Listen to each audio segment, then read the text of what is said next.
Hey everyone, today we're looking through the strangest buffs in Dead by Daylight history. These are buffs that left me confused when they happened. They aren't all directly bad, it's a combination of being stunned or just kind of being generally confused by the decision. Starting out, we have the Blight's height buff. This is one of the strangest, and sounds super strange too, I think. But when Blight was released, his point of view was much lower. This one is strange purely because it's just such an odd set of circumstances, and the change took quite a while to release too, with him releasing in 4.2.0. and the change being made in 4.6.0. He released in September 2020, and the change was made a whole 6 months later, in March 2021. Basically, he was released far too short, and they moved the angle up, making him considerably easier to play, and essentially just made his camera angle actually make sense for his in-game stance and height. Very weird buff that happened, but also a great one.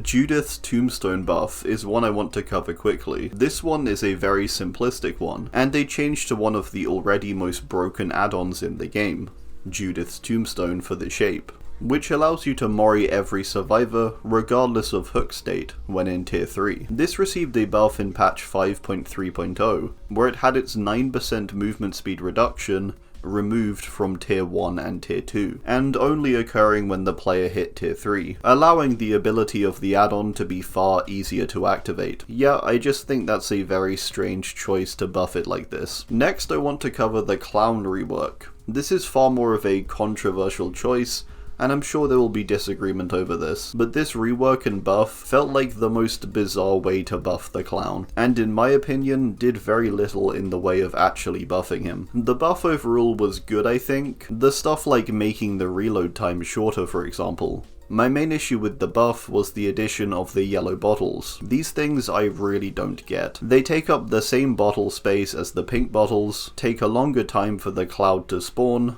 before activating, and when entered, give both Clown and survivors a 10% haste effect for 5 seconds. The most this actually helps you is giving you extremely marginal time reduction on things like picking survivors up, or moving toward a generator or something. When actually in chase, 99% of the time, the pink bottles are the better option, slowing survivors by 15%. It's a buff that I just think is so odd, and largely because I just think the yellow bottles are really irrelevant. I personally barely use them, and I find they just clutter the character. I feel they could have introduced something like this, but the way it was done just feels very ineffective, and such an odd decision to go the route of trying to give you another tool for loop slowdown, when you already have a better pick with the pink bottles. I don't know, for me personally, this was a really strange rework and buff. Next, I want to discuss the map offering buff. This one is really weird, but basically, before there used to be more than one map offering for each of the realms. For example, for the Macmillan estate, there was the Macmillan ledger page, the signed ledger page, and finally, the Macmillan's phalanx bone. Each gave different increased odds for the map to appear. The brown one by 200%, the yellow one by 500%,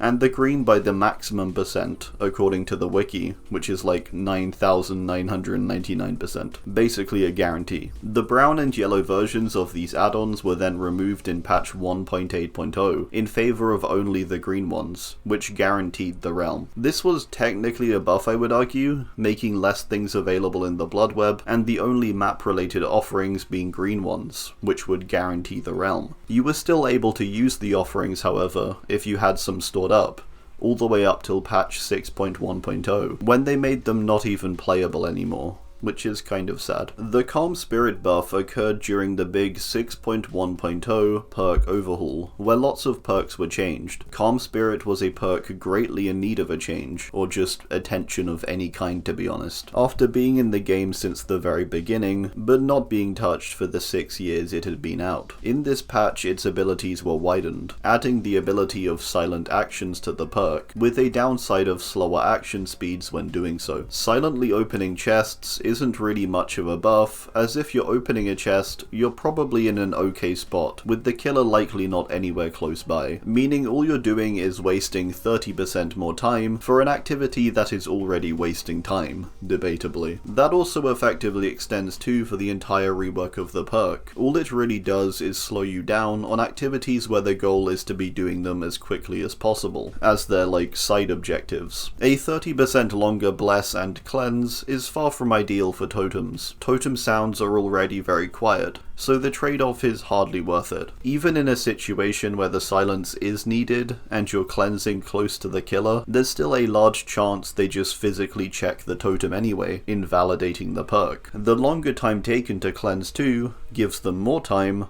to interrupt you, so yeah, overall very odd change, creating a perk that largely works against the player, and makes the slightly useful effects it once had not so useful due to the downsides. The Bloodlust buff is a buff that came fairly recently in 6.1.0. This is strange purely for the fact that it had seemed like in recent years, the devs had been more so looking into getting rid of Bloodlust entirely, like the whole mechanic. I believe it was initially introduced in year 2, as a result of there being infinite loops in the game, and they fixed it by introducing this mechanic. There was a point a year or so back when they even trialed removing it entirely from the game on live servers, and it was quite an interesting experiment. Since then, Bloodlust has been consistently nerfed, up till very recently in 6.1.0. where they buffed it fairly considerably, lowering the requirements to achieve each Bloodlust tier aside tier 1, by 5 seconds for tier 2 and 10 seconds for tier 3. Strange purely for the consistent nerfing of the mechanic,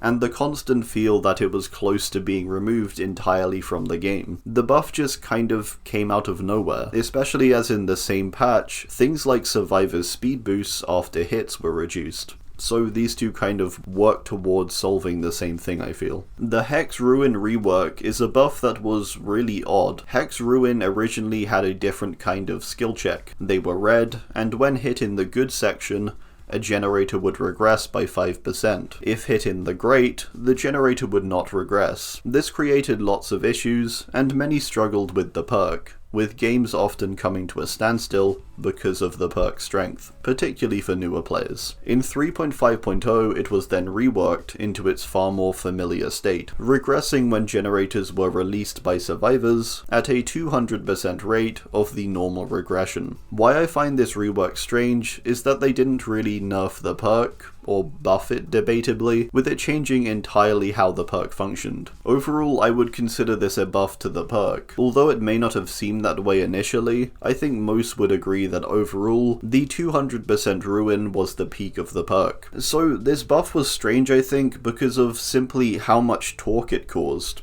It was odd in the sense that no one seemed to be able to agree on the state of the perk, and there was this clash of calling it worse and better at the same time, and I just think it's a very unique case of that, where a buff can cause so much torque. The next one up is the Adrenaline buff. This one is strange because of how small a change it is, but honestly I wanted to mention it because I just think it's super cool. In patch 1.8.0, Freddy released with the A Nightmare on Elm Street chapter. Then in patch 1.8.1, a buff was given to Adrenaline, where it would wake you up from the dream world. This was such a strange, tiny addition to decide to add, but it's a really cool idea. In the films, the characters specifically use Adrenaline in order to keep themselves awake and away from Freddy's grasp, so making the perk do this was really nice, I think. Next, let's discuss the Aura buff. The Aura buff happened as a result of the Aura nerf in patch 4.1.0. Originally, auras were very bright and a lot blockier,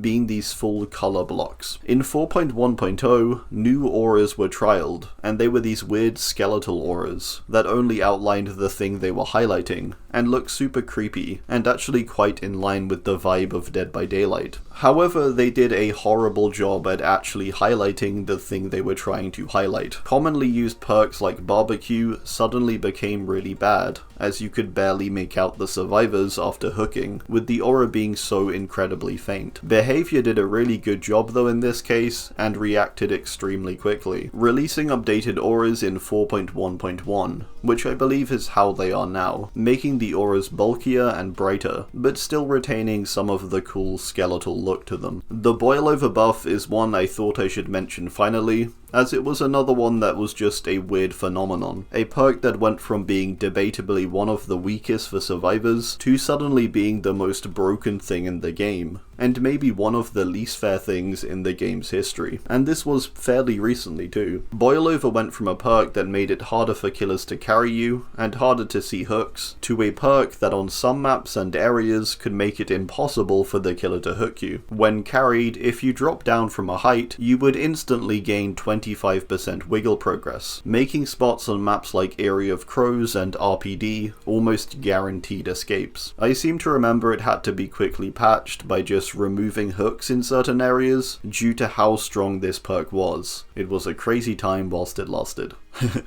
And pretty funny, not gonna lie. Alright, well, that's gonna do it. I do hope you enjoyed, and let me know if there's anything that you think belongs on this list down below. Thanks, and goodbye.